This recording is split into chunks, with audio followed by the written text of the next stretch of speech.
I'm not sure. All right. Welcome to the third book of the Leadership Academy's book club. We pick a book every month, we read it, and then we use a swarm session to discuss it. Sometimes we have breakouts.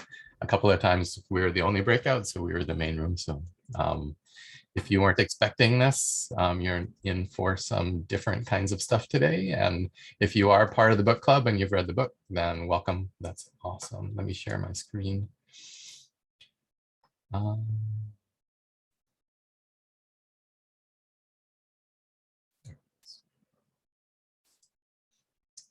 And just at a very high level to introduce people who don't know what this is.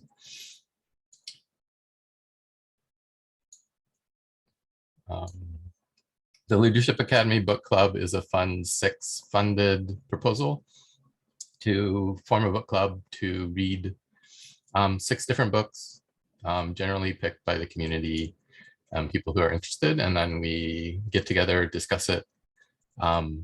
The first book we read was called Impact Networks by David Ehrlichman, and that was a interesting book with lots of conversation around it. I think 20 some people showed up for this one, and we left a lot of notes behind. So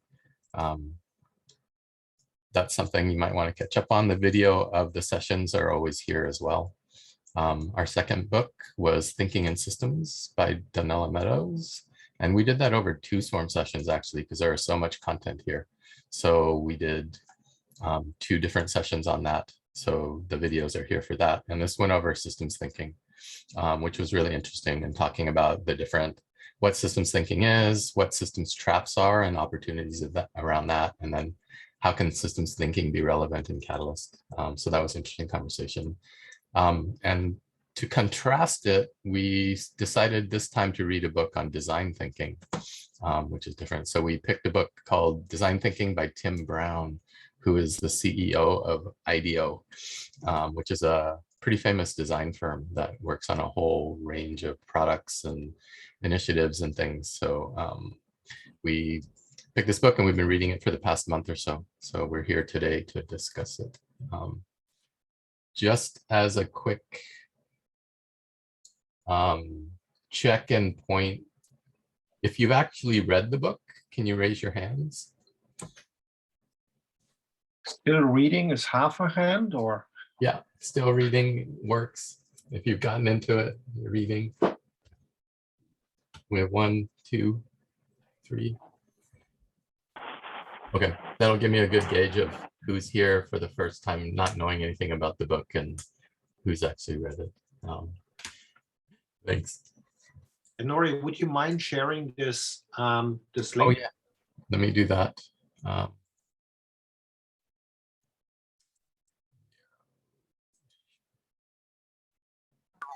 read the title when you previously suggested it. Is that enough, Nori? We'll go over it and we'll see what people say about the book. Hopefully this will also be an introduction to the book and maybe a Cliff Notes or Cole's Notes, depending on which country you're in. Yeah.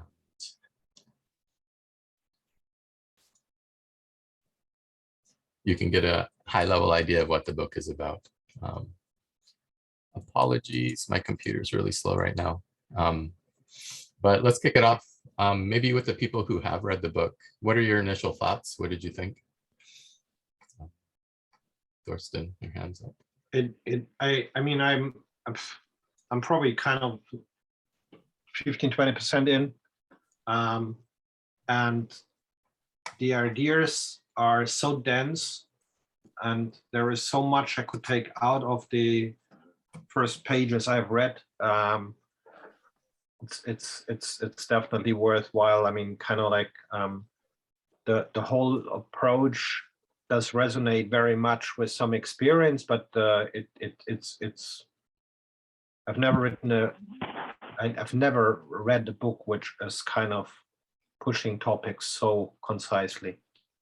So that was my feeling on it.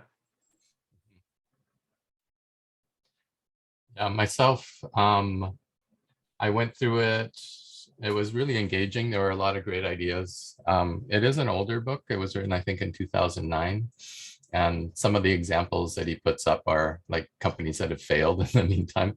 Other ones have gone off to great success. So it was kind of funny looking at that from 10, 12 years into the future to see how things have panned out. But yeah, Dan. Yeah, I had a similar impression that you did. Knowing that the book is a little bit older. I mean, I didn't know when it was published, but when I heard some of the examples, like the story about Nokia's leadership role and things, I began to chuckle a little bit, because it seemed to me more that he was telling great stories about human-centered design and how we should be thinking about things. But a lot of these thoughts have been incorporated since that time into other design methodologies and even business development methodologies, in particular the lean startup method that really came later. I mean, it came around 2009, beyond, I think, 2010, beyond that. Has incorporated a lot of these things into not just design thinking, but kind of design practice. I mean, how you actually build systems around this. But I think it was some really good examples. But it was a little bit funny to have him showing. I mean, in the Nokia case, he kind of described, for those of you who haven't read the book, he kind of described the leadership role that Nokia was taking in doing this design thinking, and then the end result is that Nokia basically fell out of the whole picture because of the lack of kind of innovative approach to the solution. So that was my general impression. Yeah, and as we all know, Apple's probably one of the master companies around design thinking, and they were out design thought by Apple, which completely changed the market with their iPhone. Yeah, so getting into, I broke this down into 3 general areas that we could talk about. I found it hard to digest the book into concrete topics that we could talk about. So I kind of broke it into what is design thinking, what are the tools of the design thinker, and then how can we maybe apply design thinking to what we do here. So maybe we can start with what is design thinking. And I just took some notes, but I'd love to hear what other people think. Some of you may already be pretty familiar with design thinking, and since this is an older book, it may have been improved or refined since then. So that would be really great to share if we have any of that. But just as a high level overview, the book talks about the 3 spaces of innovation being inspiration, the problem or opportunity that motivates the search for solutions, ideation, the process of generating, developing, and testing ideas, and finally implementation, the path that leads from the project room to the market. And it was really hard to tease out the actual process. Might be just because I read it on a Kindle and it's hard to random access the pages to see what's where. But it really, I have a couple of design thinking books. So I went to one that's a little more hands-on, and it kind of had this kind of flow, which I remember from the book too, is really to really understand a problem. And the book talks about the brief being kind of a key point in that, where you have mental constraints, what are the benchmarks, what are the objectives, and the brief is a really key component to kick stuff off. If the brief is way too vague and just say end world hunger, that's not constrained enough. But if you have too many constraints where the solution might already be designed, like create a box that's beige, but make it prettier than our model one, that may be too constrained. So the brief is really important to kick things off. So they talked about that a little bit. The next stage is to observe, and they talk in the book about, or Tim talks about building empathy, and he has a section on empathy and how to connect with people, but also how to build cross-functional teams, not just having designers, but having accountants or doctors or students or whoever your end users are really good in this observational thing. And then you start to build a common knowledge base, define your point of view, you share stories, and create that. And then you go into this divergent ideation phase where you start to generate lots and lots and lots of ideas. And then you start, after that, you start to converge down, and prototyping was mentioned as a really key thing where you don't actually build the end product, you prototype it. And that the reason you prototype is you can do stuff with just whatever's at hand. It could be clay, it could be plastic models, it could be Legos, or it doesn't have to be the actual thing, but you do quick prototypes to kind of test it. There was one story in the book about how doctors needed some devices to do certain kinds of operations, and somebody picked up like a tube and put a stick on it and created this little handle thing and handed it. And it's like, do you mean something like this? And it took like 10 minutes to construct a prototype, and that triggered a whole bunch of conversations around things. So prototyping is really doing something quick, iterative, to generate conversations, and then you test it. And then one of the things about design thinking is you do this over and over and over again as an iterative process as you work through this stuff. So just as a high level overview, for those that didn't read the book, I wanted to start there. Oh, and I also want to say, if anything stands out to anybody here and you want to make a note, feel free to grab a sticky. It's nice to leave little memories behind of what stands out, or thoughts you have, or things that you want to put in. So feel free. The discussion notes are for you all to jump in and do stuff. But based on that, kind of what is design thinking? Does anybody want to contribute anything? First, and do you have your hand up from last time, or is it me? Yeah, sorry. Yeah, I mean, what I always kind of knew, but which came really clear for me again, was this element of getting the insight, observe, have empathy, and try to understand the problem before you try to solve something. Because, and I can see that at the moment, because I'm involved in a project. It's so easy to jump immediately to the first idea or solution for the problem, which you more or less anticipate before you really understand the problem. So you're solving the problem on the surface, but not the underpinning problem. And I mean that was actually the biggest confirmation of kind of what I knew already, but it really helped kind of to bring that back to the forefront of the thinking. Say, do I really understand the problem? Do I have it framed properly, and or do I just kind of try to do the obvious, which in itself doesn't differentiate at the end of the day? Yeah. Thanks. I saw Alex with his hand up. Yeah, thank you. Just my internet breaks off. I'm writing the question. Is there like, how much is related systems thinking and design thinking? Is there like a lot of in common, or is that a lot of, isn't there a lot of in common? Yeah, that's a question I have here for later in the conversation. Since we talked about design thinking last time, how much crossover there is and how they're similar. So it'd be interesting to hear what people think about that. I think there are areas where they can be complementary, and definitely worth a conversation around. I don't know if other people have any thoughts on that. Dan?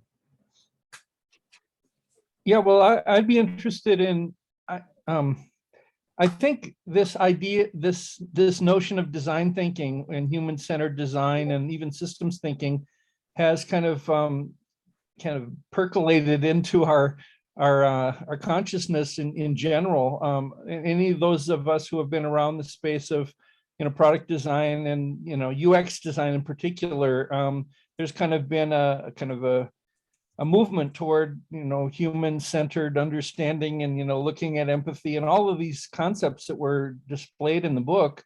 I'd be interested in knowing, given that I believe that's the case, that these things have kind of percolated into our consciousness.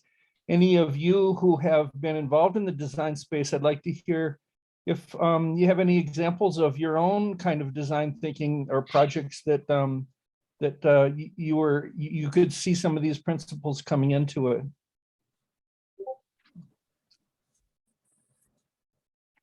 Well, I can give you an example without going into too much detail. We are looking at finding a solution, a protocol effectively to handle royalty payments to right holders in the music industry. And the first thing we started with was, oh, let's more or less create a player, and the player effectively is then creating the event, and then we can distribute effectively royalties to different right holders using effectively blockchain technology. That's kind of like the first thing which you more or less kind of catch.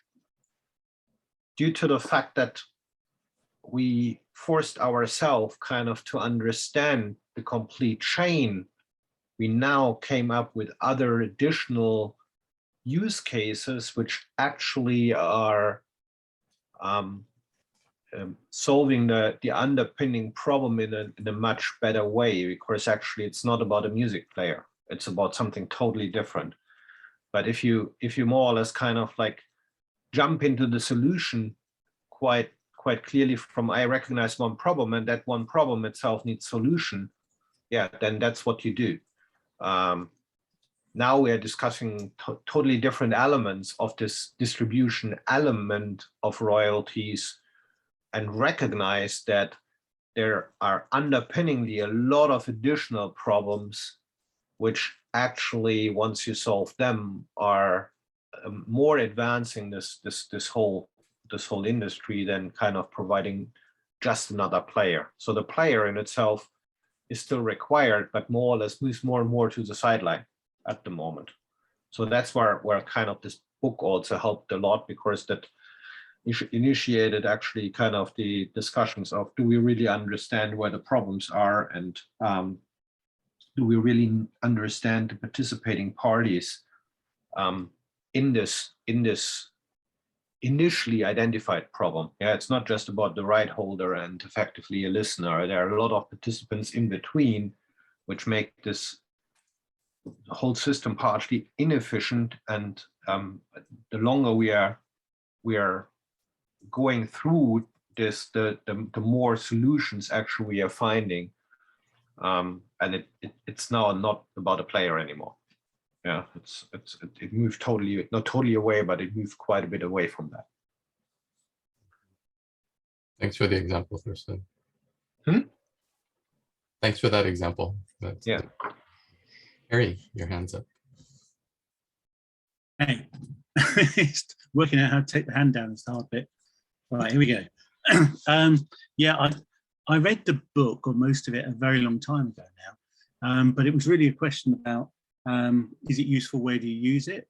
A bit like Thorsten was saying. So this one, yeah, we use it all the time. This principle and the principle it's based on, we used it all the time. Even back in BT, many years ago now, when I was doing the big corporate systems stuff.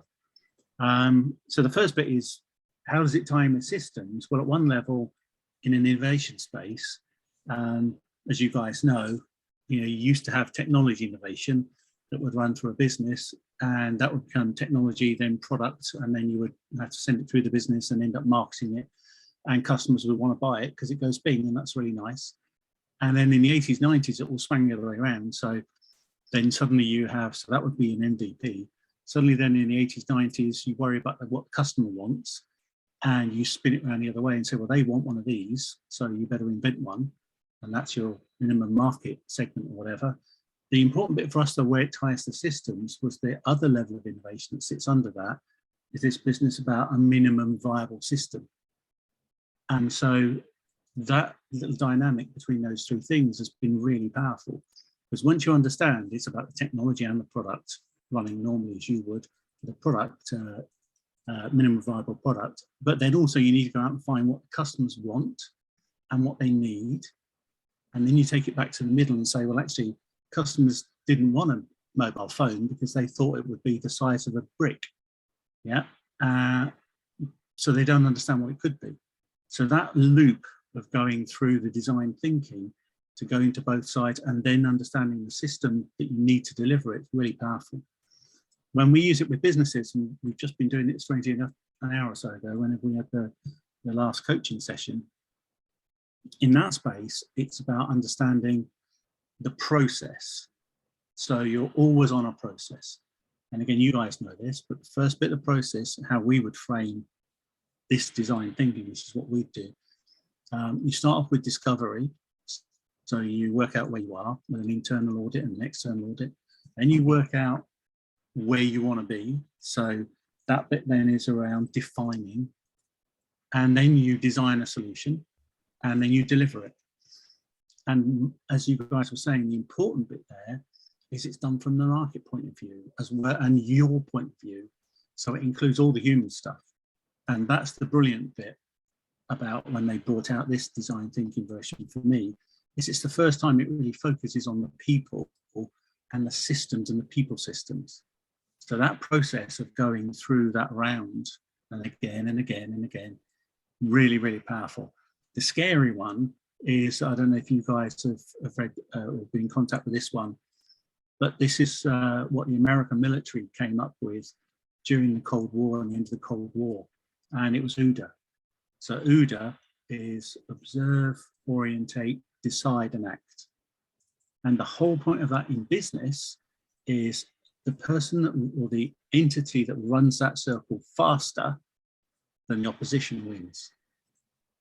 And this is your design thinking. So the people who can understand the system thinking necessary, soft and hard system thinking necessary to run your design thinking as an entity, the ones that can do that in a market faster than the competition will win.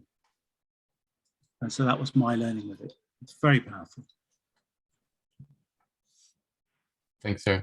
That's really great. Dan, and then Nin after you. Yeah, I think in both of your examples, Harry and Thorsten, you brought up this notion that there's a process that you go through and I agree that there's a lot of process that can be used, but they're more like heuristics. They're how do these processes serve to stimulate further education and understanding about how we design. I prefer to think of it more like there's a paradigm. The paradigm is a human-centered design paradigm, and that you don't really have a process, but you observe and you run into problems. And when you see the problem, you back up and into your paradigm thinking and saying, well, oh, here's a problem that we need to solve, and how do we do that in a way that observes the kind of paradigm and system thinking approach to solve, to provide human-centered orientation toward the solution. So I think there's lots of these little, I don't know that you can predict and go through a process to solve problems. I know that a friend of mine a colleague in Malaysia, when I was in the business school there, talked a lot about the paradigm, or the kind of process they go through at Intel for doing innovation creation, creating it always seemed to fall short because it lacked kind of the creative popping in and out of a paradigm, and you can't just go through a process and solve problems because you don't even know what they are yet. I don't know, that's just my perception of it.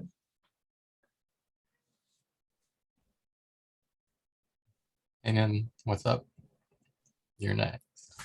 Hey guys, sorry I'm late, just had meetings, but excited to be talking about design thinking and some examples of that.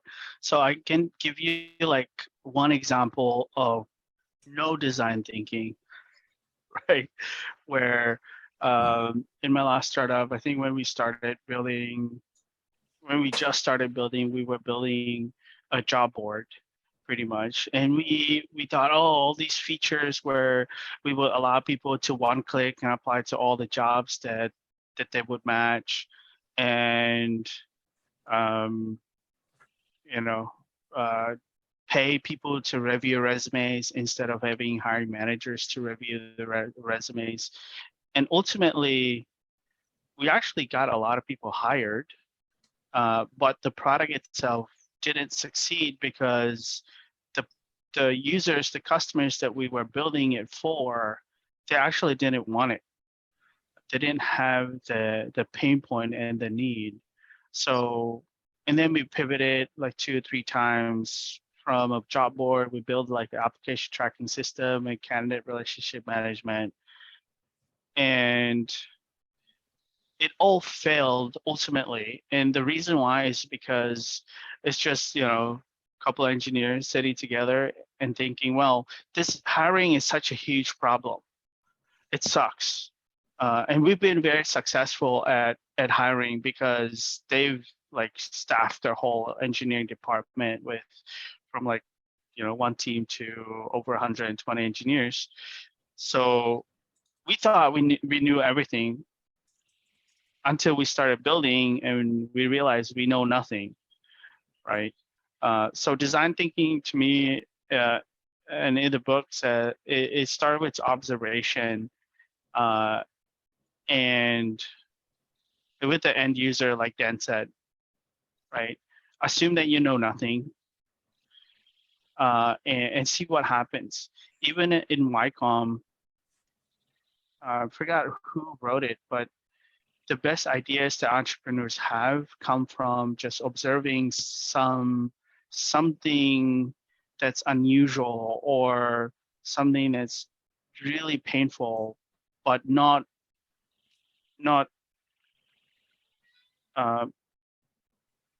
projecting our own ideas on that observation, but letting the end user tell us what is wrong with and this can be applied to either an engineering product, it can be applied to a process, it can be applied to anything, right?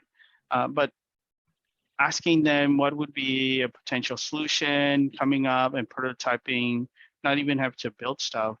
We actually, now what we're building with Snappelia, we just created mock-ups and prototypes, and the team, I tell them, hey, you gotta go out, interview your hiring managers, you gotta interview job seekers, show them what you have, and then learn from them, from the end users, to be able to draw some conclusions, to truly understand the problem, and go from one prototype to another. Because like in the book, they said, even now when we're already building the product, when it comes to kind of marketing the product and going to market and telling people, hey, we're building mentor-mentee bounties and strategic voting and funding, most people outside of Catalyst, or even some people here, they would say, what's mentor-mentee bounties, right? So I have to really change it, like, hey, we are giving people opportunities to learn real skills to break into tech and get jobs in tech. So people who are not even familiar with crypto and what a bounty is, but ultimately, I think the best users, the best people that will sell your product are gonna be your end users. So I really look forward to the day where we have end users and we can ask them, so in your own words, how would you describe what you're using today, right? Thanks. So Yeah. always going back to the user. Yeah, and one point that you made about design thinking being used beyond products and going higher now, like, yeah, you can totally do it for organizations. You can even take it up to nation level or wicked problem level, like climate change or poverty or all of this stuff. And I think it's a really powerful set of tools that I think are really important to consider when we go out and look to solve problems. And as was mentioned earlier, not just take our first thought, oh, we can do this and run with it. We need to take the time to observe. We need to take the time to think about it, prototype, test it, and do the whole cycle many, many times to make sure we're doing the right thing. Awesome. Tebo, take a break from all the furious notes you're writing. Thank you, by the way. Yes. I got sucked into the Nim story.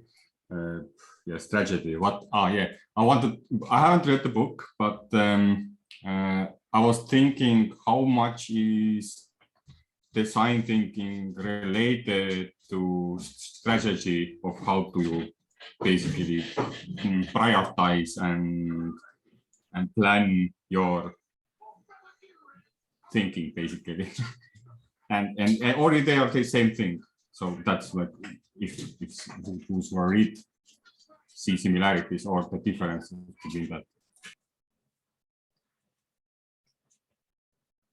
Maybe Dan has some ideas on that, because you mentioned agile thinking and stuff earlier, but kind of design thinking kind of naturally follows into the sprints and the prototyping and that kind of stuff.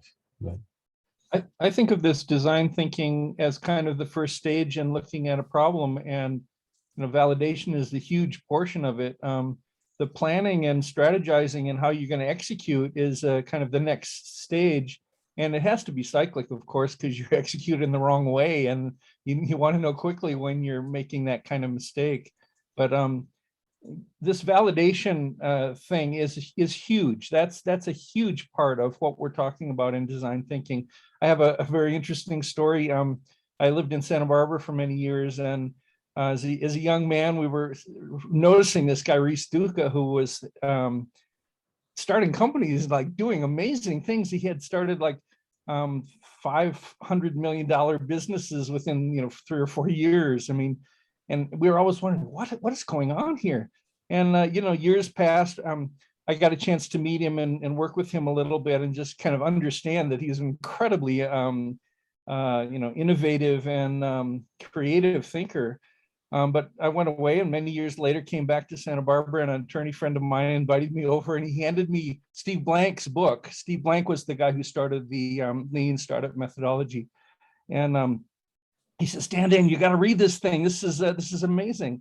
It turns out that that Steve Blank had codified what Rhys Duca was doing in all his amazing startups. And it was validation. It was the key idea that he was kind of looking into what do the users really need and how are they going to react to these ideas. And he would build like tiny little prototypes and implement them. So this was design thinking way back. I mean, this goes back into the early 2000s, or even earlier than that, that he was doing this kind of stuff. And, once we get it codified into kind of a methodology, and I think Lean Startup is really one of those areas where there was some magical kind of coalescing of some of these basic ideas into this notion of validation. I mean, one of Steve Blank's big things was get out of the building. Don't think that you can sit there and have a whiteboard and figure out what's going on. You have to go out and talk with your customers, and who's going to adopt your product, and do they really want this and need this? Anyway, that was my observation there. Mm-hmm. Awesome. Thanks for sharing. JP, I noticed you had your hand up a long time ago and put it down. Did you have something you wanted to toss in? No, it's interesting listening to the conversation. So I haven't read the book. That's why I'm not jumping in all the time. But I think it's funny the focus on, and again, not having read the book, I wonder when it's not a product and we apply this type of thinking to a community setting or a longer term community project, and we don't have it's not as easy to build a prototype, and it's not as easy to implement it. And when things go wrong, the damage is much more severe than on some sort of product, right? Mm-hmm. And so, and maybe I'm jumping ahead because I know you saw this, how could we apply this to Catalyst later on? But that's kind of what this conversation has been sparking to me. And coming from a policy, government, regulator, legacy background, it's funny because we have a very similar system in this in policy for how you design and, take people's input and feedback. So I'm just going to follow the discussion anyway, but thanks for that. Thanks for the segue. Maybe we can start moving across the board a bit to the tools of the design thinker. And really the book talked about some of the key points. We're getting out into the world to be inspired by people, using prototype to learn with our hands, creating stories to share ideas, and joining forces with people from other disciplines. And some of the words that jumped out, at least for me, were insight, observation, empathy, and a culture of optimism actually surprised me. I think that was an awesome kind of thing in the book, where being optimistic that we can actually find a solution, or that there is a path through, but we just need to look hard enough. And then kind of the divergent thinking to create a bunch of choices, and then that kind of forces you not to be too attached to your darling first choices, which we have a bias to do as humans. And then based on that, we start to make choices after we start prototyping some and playing with them and seeing what works. And then so there's a convergent thinking process. So it's kind of a divergent funnel that, or yeah, that converges down at the other side. And over here, we can talk a little bit about applying design thinking. And I think there is definitely an application at a higher level, like I mentioned a little bit ago, around how to use design thinking to model and build out organizations or solve larger problems. And the book does get into that too, on how to use design thinking to reimagine your organization. And that kind of leads into our book for the next session that I've already pre-selected. But I think, yeah, I would love to talk about how we can use design thinking in Catalyst.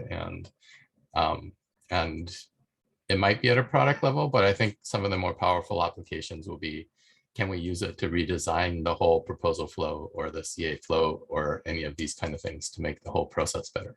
And I think the tools can really help there. So I would love to talk about that. Yeah, I think that's a great idea. I think that would be a great next step, because we're all kind of Catalyst folk. It would be nice to know and do some applying of some of this kind of design thinking toward our own methodology. Mm-hmm. So how about a little tiny mini brainstorm? Where are some areas in Catalyst you think design thinking could be applicable, that somebody might be motivated here to go out and try?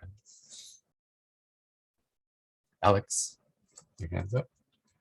Just coming back to what GP was saying sometime earlier about building communities and using, actually what you're talking about, this reminds me of things that with different names. For example, product approach, yeah. And so if we are designing communities and people are to use them, means that they will derive value from using them or participating in communities. So this can be viewed as a product in some sense, I think. So like if we are building communities, that's for sure will be kind of, or at least I see ways to use this process in the community that I'm building.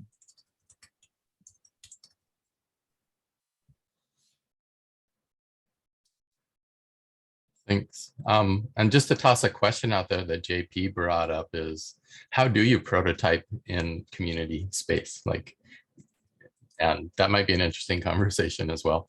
And then the other side of what he mentioned is, if you do it wrong, you can cause a great deal of damage. So do you prototype with live people or not? Well, if you want me to elaborate, I can elaborate. Yeah. Okay. A lot of hands just went up. So let's take them in order. Harry and then Sebastian. Yeah, hi again. I think for me, so the first thing, and I know you're devs generally, so just forget the product constraint. It's just a way of doing a thinking process. So that's where you start. I dropped it in the chat. We use this stuff all the time. We use it with massive corporates right down to two people software firms. It's a way of doing the journey. And like you said, there was a couple of things in there in the first part, which was get really clear. If you run that process where you have a situation, complication, a question and answer, which is the old stuff you would do when you're in a consultancy, the pyramid stuff, it is the complication that you need to sort out. If you sort the complication out, that gives you the question, and the question is the focus, as you were saying. Well, then you can use that on any situation. So I think I dropped it in the chat. We did it with the National Health Service in the UK.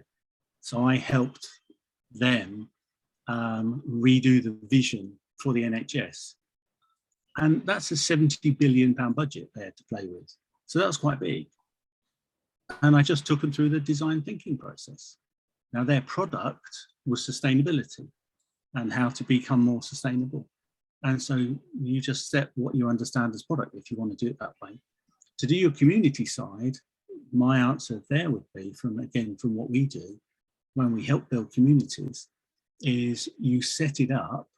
Again, forget product, don't forget the product constraint, but if you want 2 bits to an organization, you have an education part which builds IP, which builds intellectual property of some sort, as a product or not. And then you have a community side which distributes that product to people who want that product. And community building, as you were just saying, I think, Alex, yeah, you can treat that as the product because you have an education product where you build stuff that serves a need. Then you find a market that needs that need, or those attributes, and you put them into a community, and then you just change it from being a user to a client, and the community then runs to the user and the client. So that stuff's done a lot. I think the question for me, where the brilliance is, and again, we can run that project across any part of Catalyst, and we're doing it on the projects we're running. The brilliance of it for me, though, was where the guys were before, was governance, because this allows you to build a new model of governance. Because I think, as a couple of guys said before, in my experience, yeah, systems thinking, design thinking, agile, they all run to running, as Nori said, being able to run in parallel so that you can deal with wicked problems. And not only deal with wicked problems, but you can then run in parallel and you can come up with exponential growth from solving the wicked problems. And governance, for me, with the DAOs and everything else in community, the community is not the product, but it's the client. And if you can think that way around, I think it has a massive power with Catalyst. Cool. That's me. Thanks, Harry. Sebastian, and then Hi, everyone. I think a punctual use case in Catalyst can be, for example, the coordination between the regional town halls around Catalyst in the same organism of town halls. Yeah. And not town halls, no. The regional town halls, the Latin town hall, the East Asia town hall, the Africa town hall, all town halls that have a relation with the swarm, for example. I mentioned that as a punctual case, a specific case, because I and all the members of the community have the opportunity of participating in all the town halls, in all the regional town halls. It's a bit complicated because of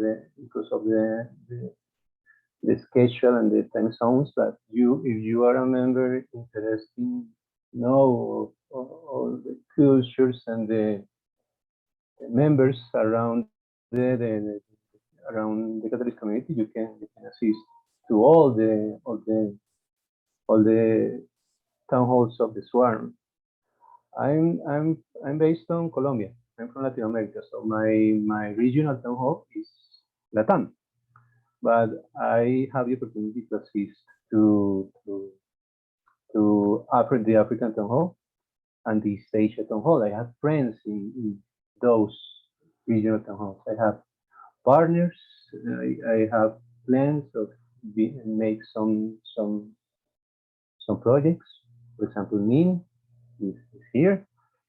And the point is, in one of those trees around the community, in one of those town halls and those swarms, regional swarms, I had the opportunity to listen a woman of other regional town halls. I was in. I don't want to say names or specific in this situation. This woman was feeling the pain of not being well received in their own swarm, and she was to assist to another swarm. I knew her in the other swan. She was from Latam, for example. It's only an example.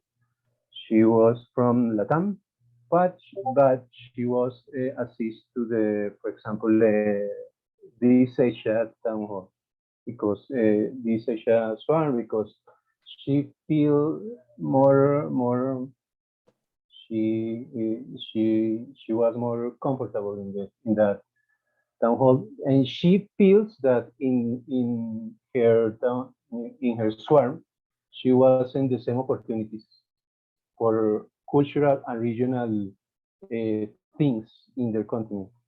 She was from the east, and she was from the east, and her swarm was according to her concept. Her her her swarm was a species of some imbalance between the relationship between the members in the west and members in the east. She was very angry, and not only angry, she has a concern about it, because she feels that she doesn't has the same opportunities, So in relation to the lecture of the book, I think that in complex organizations as catalysts, and with the time, these organizations will tend to be more complex, more members, more people, more countries will be in catalyst, and that kind of problems will be a really situation, a really issue. That's, for example, this is, in my opinion, this is a good application of the design thinking, because, for example, the swarm as a central institution, or central the core of the system. The swarm should convoke to the CEOs of the regional swarms, for example, and make some call about that kind of situations.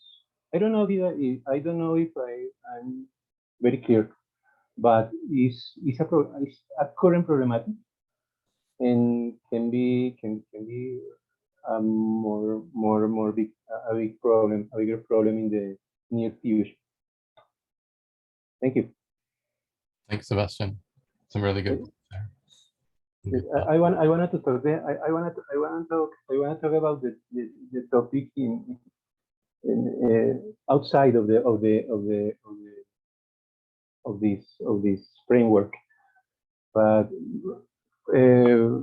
for my portion, it's very this topic is very precise with that situation.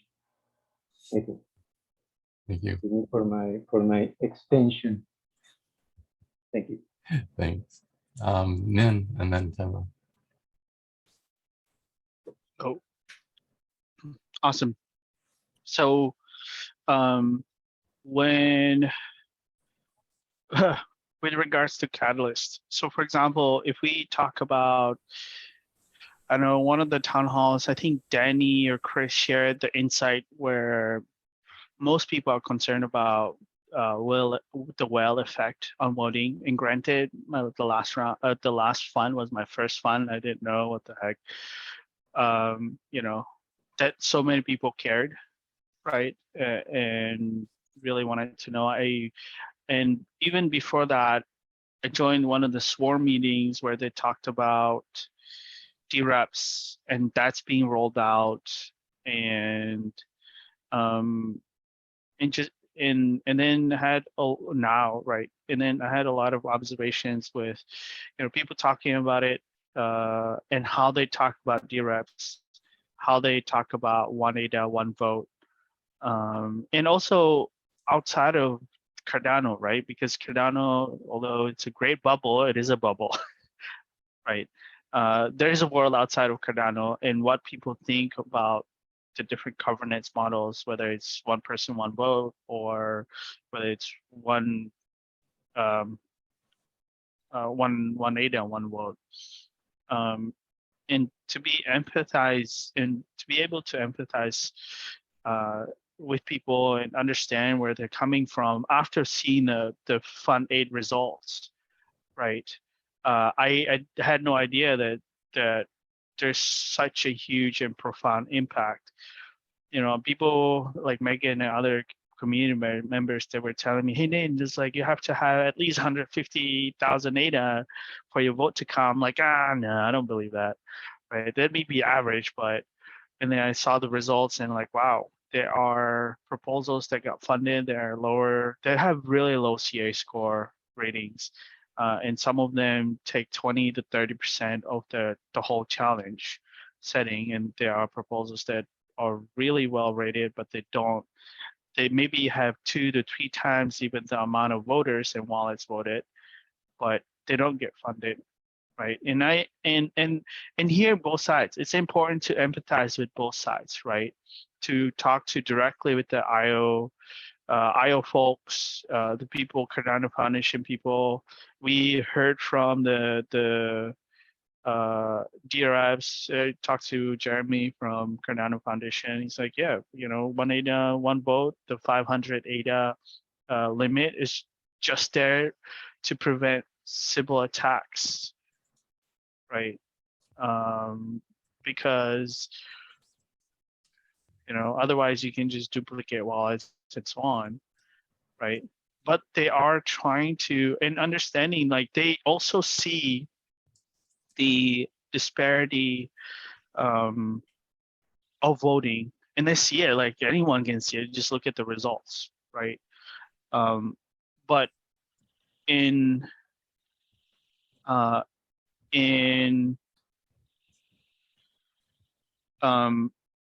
you know,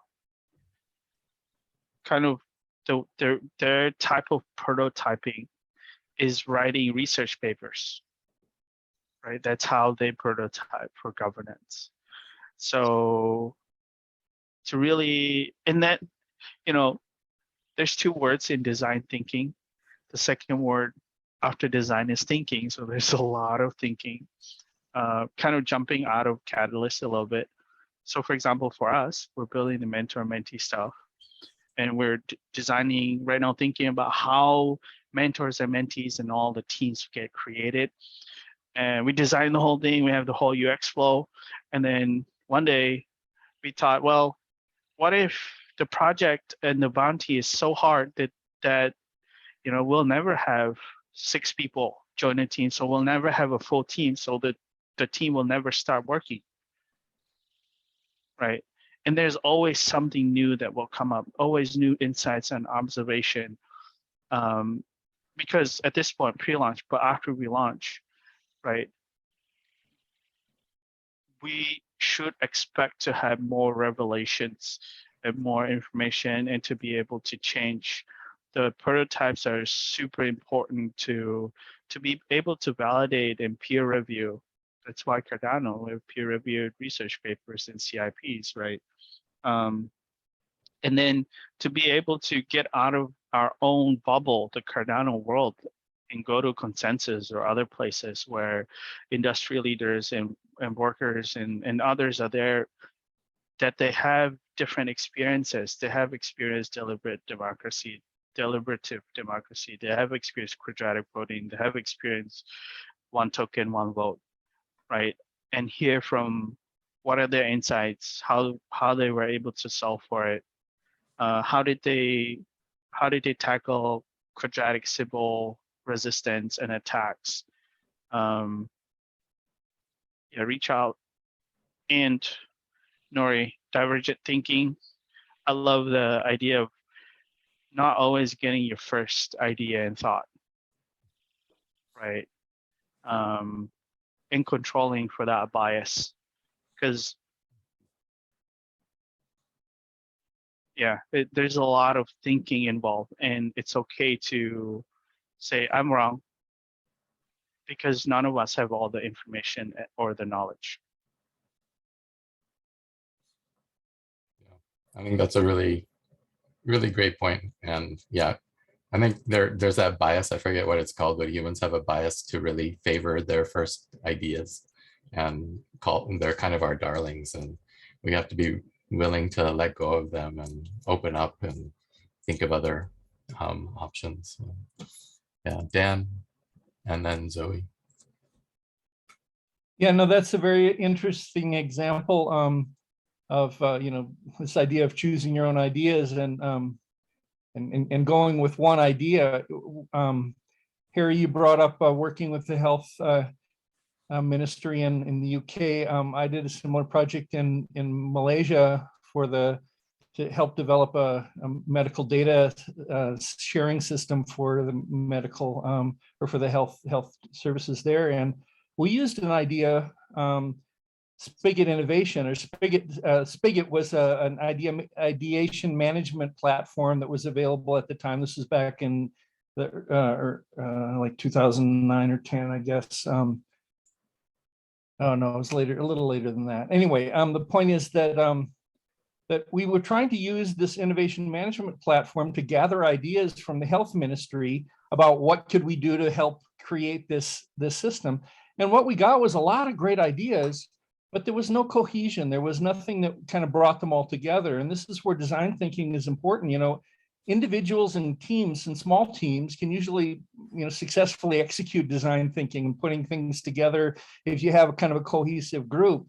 I think the challenge that we're facing in Catalyst is that that we have a huge groups of people, yet we don't have a collaboration platform for us to kind of put those ideas together. And I think this is really in two stages. You have to decide what to do. Okay, that's your intention. How do you gather intentions and kind of set in motion what it is you're trying to do?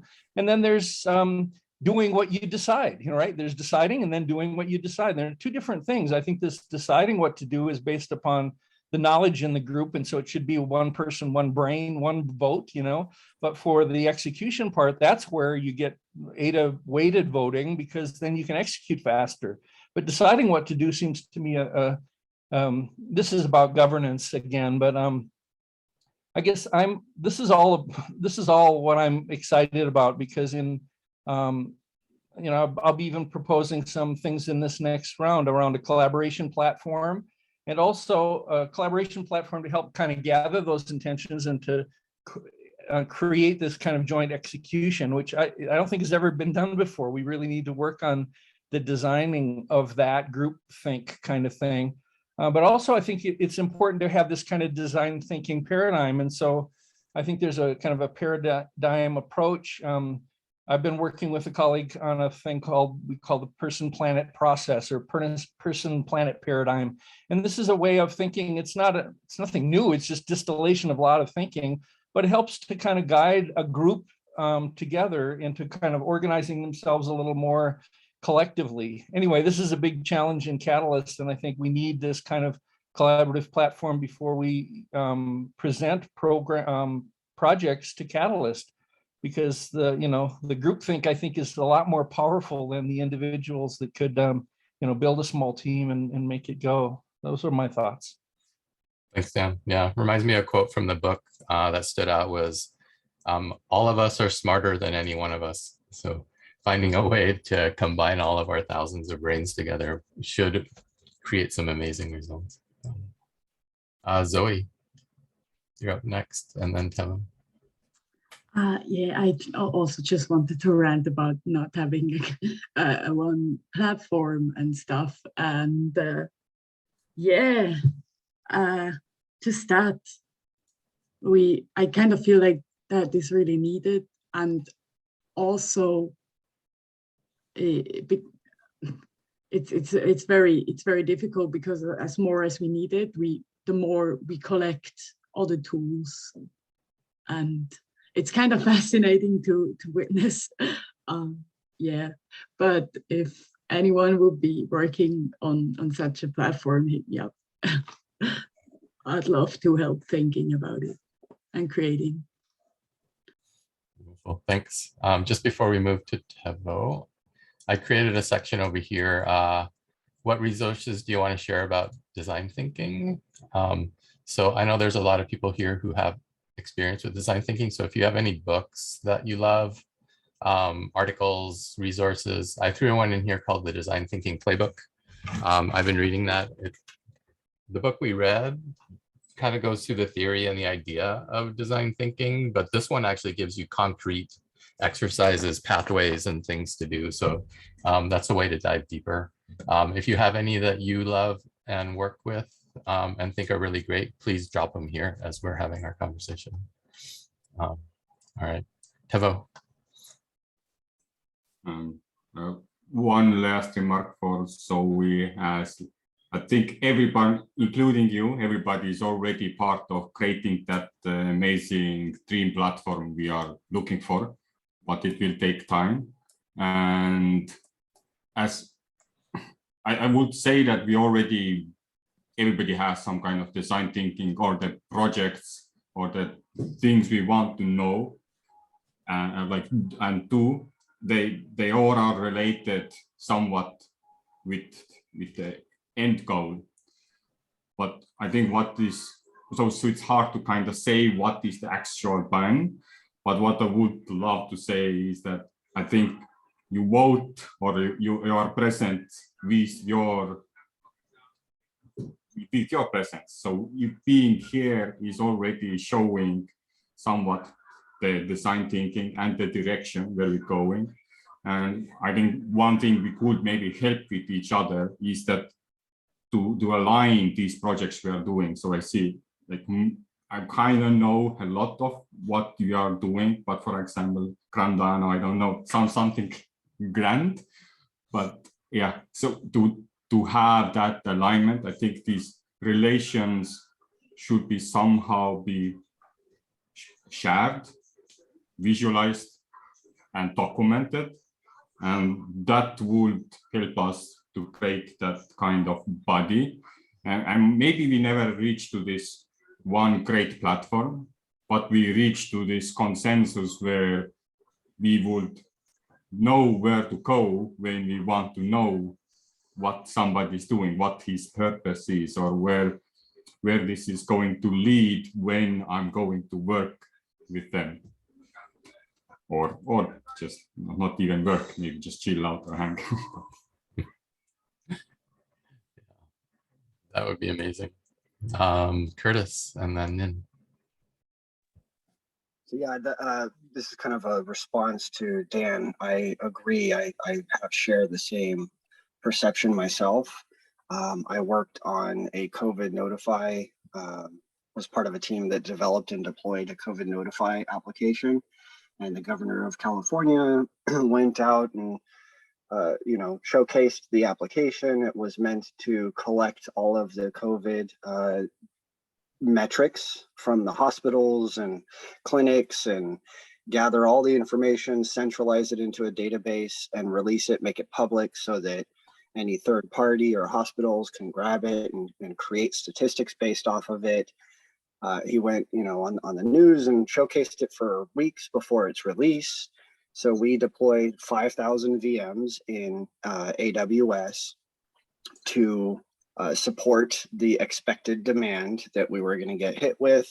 And then on the day of release, we got 500 customers. So 500 people actually queried the database, and we were expecting, hundreds of thousands across the United States. And it kind of was consistent that way. It was actually declining, 500 and then maybe a couple hundred, and now it's no longer used at all.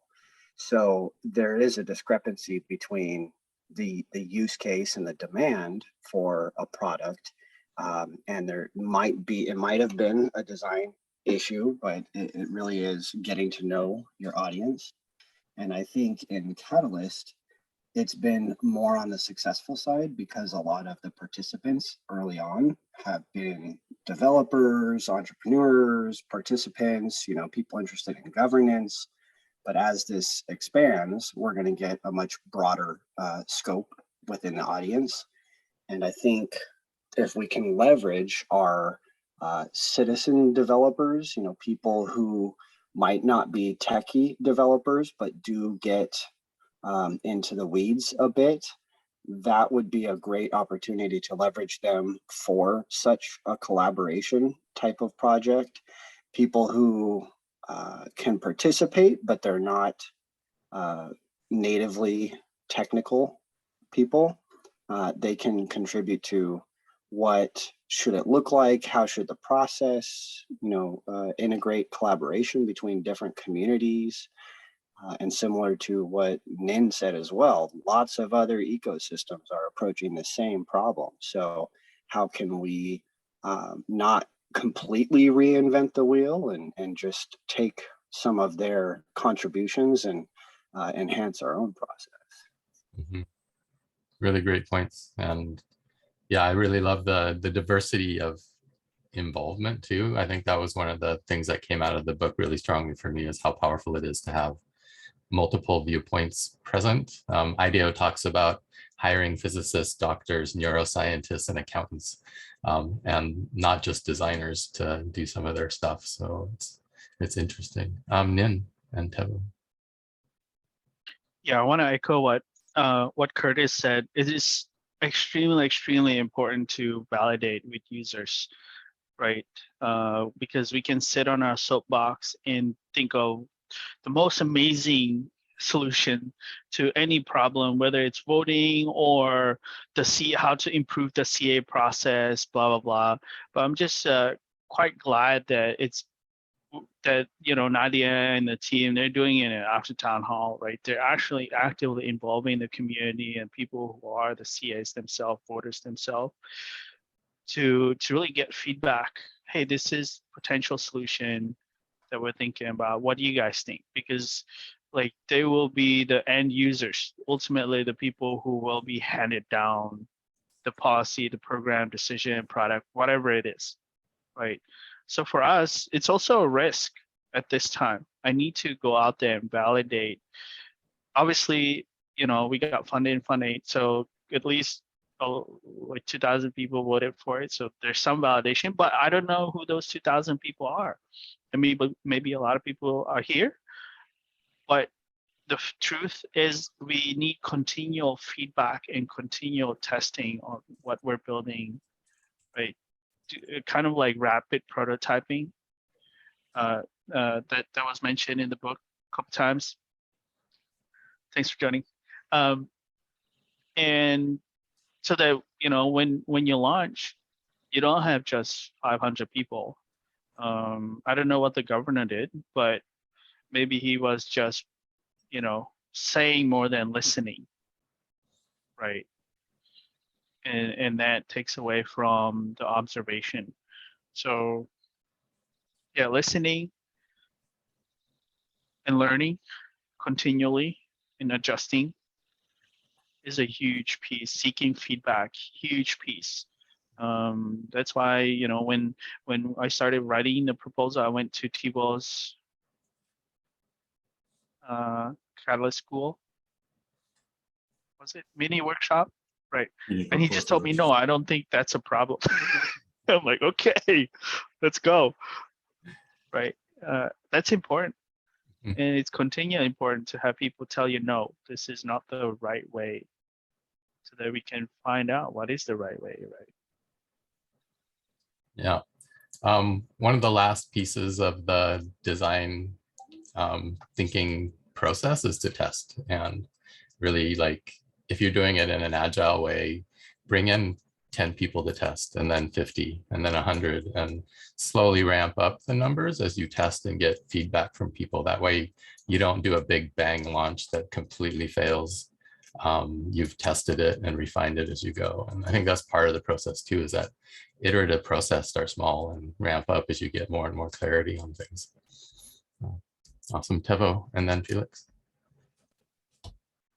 Yeah, just listening right now dawned on me one tool I have been using, and I feel like which is great thing what has emerged from community governance oversight group.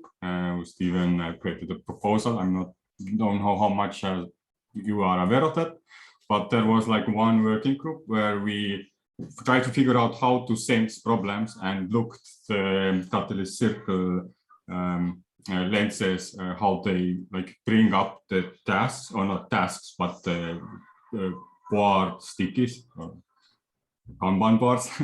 Anyway, and through this process and looking at the questions, what was first like produced, like what we need into one Kanban board or like one task in order to make sure it's like that everybody else understands what it's about, how to move it across the board.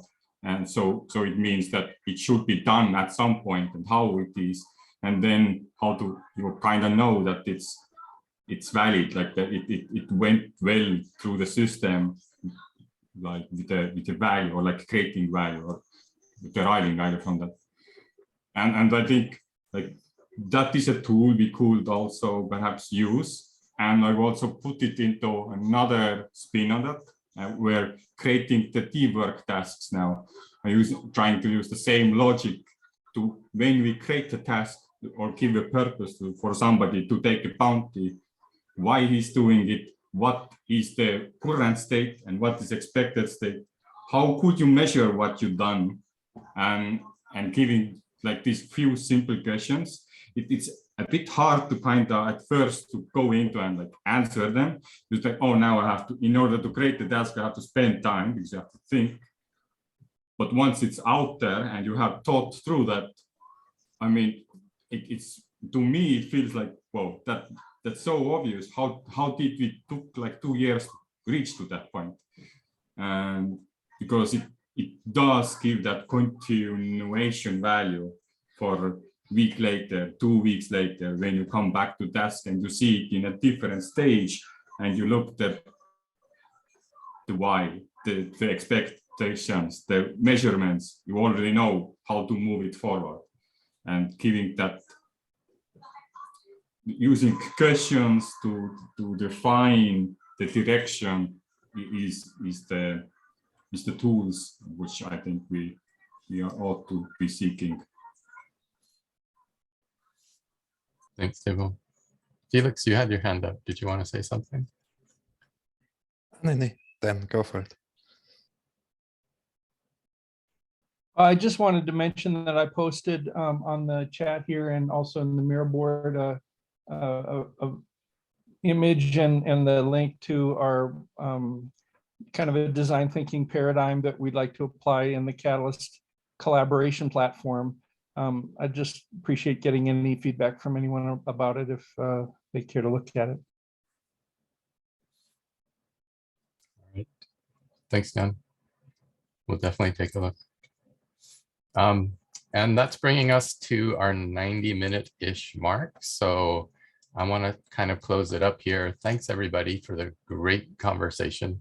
I actually was a little bit trepidatious coming in today because I didn't actually enjoy the book all that much. Well, I got a lot of value out of it, but I had no idea how facilitating that book, because it wasn't linear, and that made it very challenging to figure out how to facilitate a conversation flow. So this was amazing. I really appreciate all the experts that came up, all the people that read the book, all the people that were just curious and adding your thoughts and comments. I think that's been really great. I want to shout out to everyone that's helping with the notes and recording what we're doing. This session is recorded, so I'll put the video onto the Miro later today. And I just wanted to jump really quick to next time. This is set up to do 6 books as our initial experiment. So our next book coming up, I'm going to unveil it now if I can. Let's see if it comes up. Nope, that's the wrong book.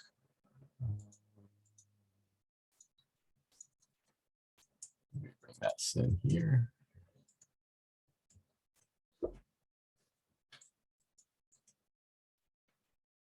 Yes, there it is. It's called Reinventing Organizations. And there's a few people here who have this book.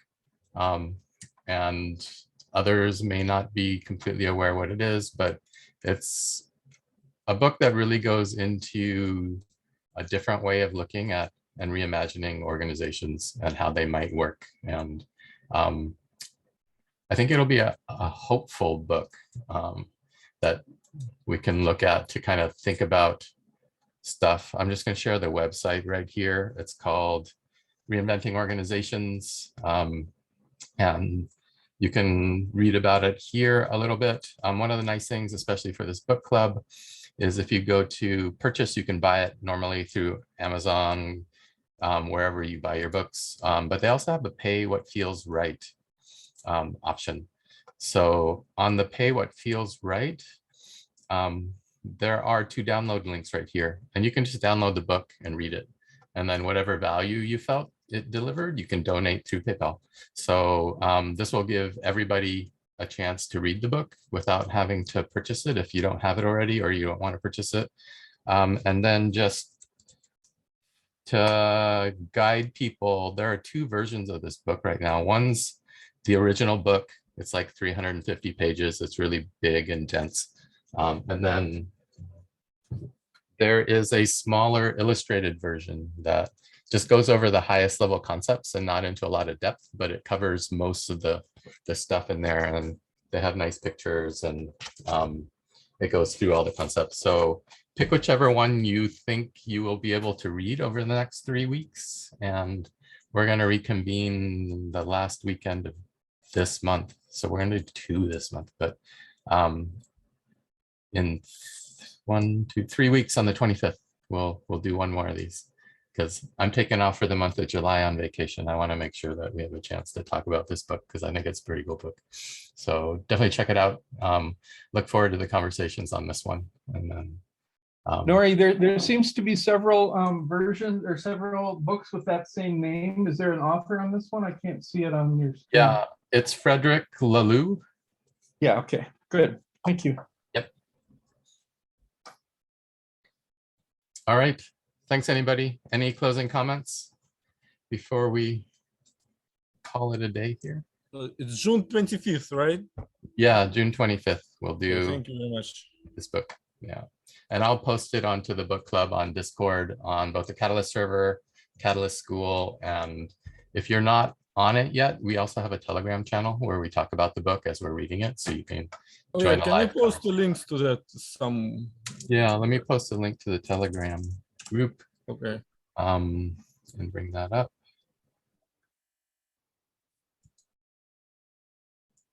Bye, guys. Have a good day. All right. Thanks for coming. Yeah. And see you, JP. Here's the link to the Telegram. Jump in. Oh, thank you so much. Yep. All right. Thanks, everybody. Great session. Thanks, Nori. Good to see you. Good to see great. everyone. Thanks, everyone. Bye. See y'all later. Have a lovely weekend. Bye. Have a good weekend.